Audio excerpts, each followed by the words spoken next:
A quick selfie meant to celebrate our anniversary turned my life upside down when my husband's response was anything but loving. In a matter of minutes, our solid marriage was thrown into chaos. So this just happened over the weekend, and I'm still trying to wrap my head around it. My husband Frank and I have been married for 5 years. We're pretty solid, or at least I thought we were until this whole mess unfolded. It all started with a business trip that, unfortunately, coincided with our wedding anniversary. Not the best timing, I know. I'd told Frank about it months in advance, and he seemed totally fine with celebrating later. "No worries, Joanna. We'll make up for it when you're back," he said with that easy smile of his. I believed him. On the day of our anniversary, I felt a pang of guilt being away from home. To make up for it, I snapped a quick selfie in my hotel room, a cute little gesture to remind Frank how much I loved him. I added a message, "Happy anniversary, babe.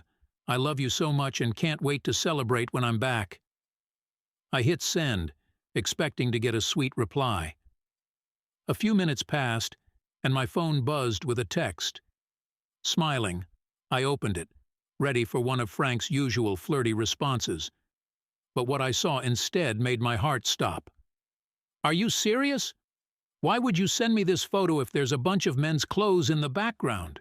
Your friend from work told me everything. Don't even bother coming home." I froze for a minute. I reread the message, hoping I misunderstood. But the words were clear, accusatory, angry, final. My hands trembled as I looked at the photo again.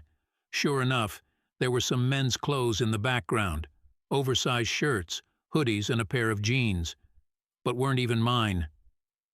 "Frank, wait," I muttered under my breath as if he could hear me. Panic surged through me. I wasn't in that room alone, but not in the way Frank was thinking. My co-worker, Jess, who has a taste for oversized hip-hop-style clothes, was sharing the room with me. Her wardrobe was the last thing on my mind when I took that photo. Now, it was the only thing Frank could see. I dialed his number, my pulse racing, but it went straight to voicemail. I tried again, but the same thing happened. "No, no, no," I whispered, fear creeping up my spine. This couldn't be happening. Not over something so stupid, so easily explained. I sent a hurried text. "Frank, it's not what you think. Call me, please. I can explain." My hands shook as I called Frank over and over, each ring feeling like an eternity. On the 5th try, he finally picked up. His voice was cold, sharp, and nothing like the man I thought I knew. "What is wrong with you, Frank? What's going on? Why are you accusing me of this?" My voice cracked, a mix of panic and anger seeping through. "Don't even try to play dumb, Joanna." His words cut through me like a knife. "I talked to your friend Madison. She told me everything. I knew something was off. But this just proves it." "Madison?" I echoed, completely lost. "What are you talking about?" "She told me you weren't even supposed to have a business trip this month," he continued, his tone laced with betrayal. "And then she mentioned some guy named Brian from another department you're supposedly traveling with. And now you send me this photo with men's clothes in the background? How stupid do you think I am?" "Brian? I don't even know a Brian." My frustration boiled over. And Madison was fired last week for almost ruining our project. Why would you believe anything she says? "Fired?" Frank's voice wavered for a moment, but he quickly doubled down. "She didn't mention that. She said she saw you the other day and you seemed distracted. She said you must be lying about the trip and that you were off with this Brian guy. And then I see that picture. I can't believe you'd do this." His words hurt more than I expected. It wasn't just the accusation. It was the fact that he trusted Madison over me. I could hear the pain in his voice, the doubt that had taken root in his mind. But I was furious that he hadn't even given me a chance to explain. "Listen, Frank," I said, forcing myself to stay calm. "I'll show you the room right now. Jess, my co-worker, is here with me. I'll show you her stuff, and you can see there's no Brian or anyone else here." I switched the call to video and turned the camera toward Jess, who was sitting on the bed with a nervous smile. She gave an awkward wave, clearly embarrassed by the situation, but willing to help.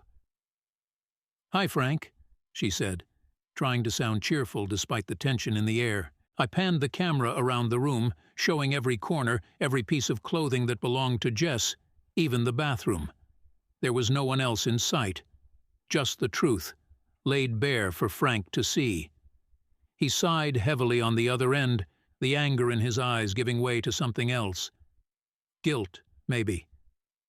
"Joanna, I don't know what to say," he murmured, his voice softer now. Frank's face was a mix of regret and confusion. He rubbed his face, looking more vulnerable than I'd ever seen him. "I'm sorry.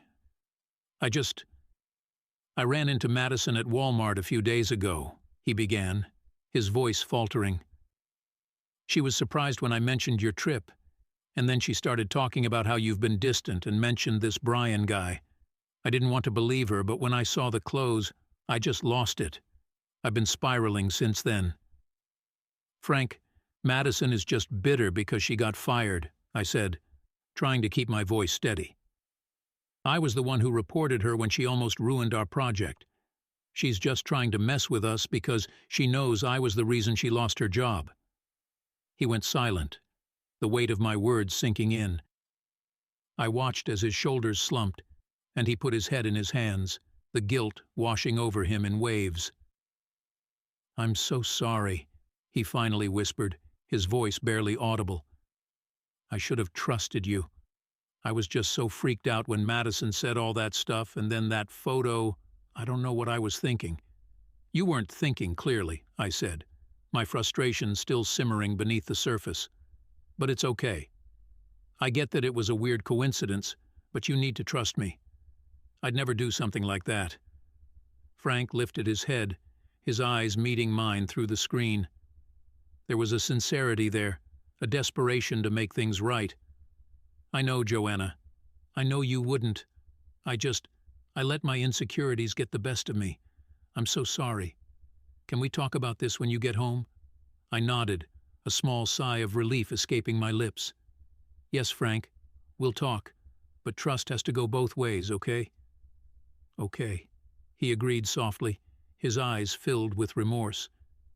We spent the next hour talking it out, piece by piece. Frank's anger had dissolved into regret, and he was doing everything he could to make things right. "I should have called you right away, instead of jumping to conclusions," he said, his voice thick with remorse. "Yeah, you should have," I replied, not holding back. "But what really gets me is that you believed Madison over me. Do you know how much that hurts?" Frank shrank, his guilt evident. "I know, Joanna. I don't know what came over me. I panicked." "I get it, but it's going to take some time for me to fully get over this," I admitted, feeling the weight of the situation settle in. "I'll do whatever it takes," Frank promised. "I'll earn back your trust." "We'll work on it together," I said, wanting to believe him. "But no more jumping to conclusions, okay?" "Never again," he agreed, his voice firm. "I love you, Joanna. I'm so sorry for doubting you," he confessed. "I love you too, Frank," I replied, feeling a mixture of emotions. "We'll get through this. Together." We ended the call on a lighter note, agreeing to celebrate our anniversary properly when I got back. But as I hung up, I couldn't shake the lingering ache in my chest. This was a huge misunderstanding, but it had opened a crack in our foundation. I just hoped we could seal it before it widened.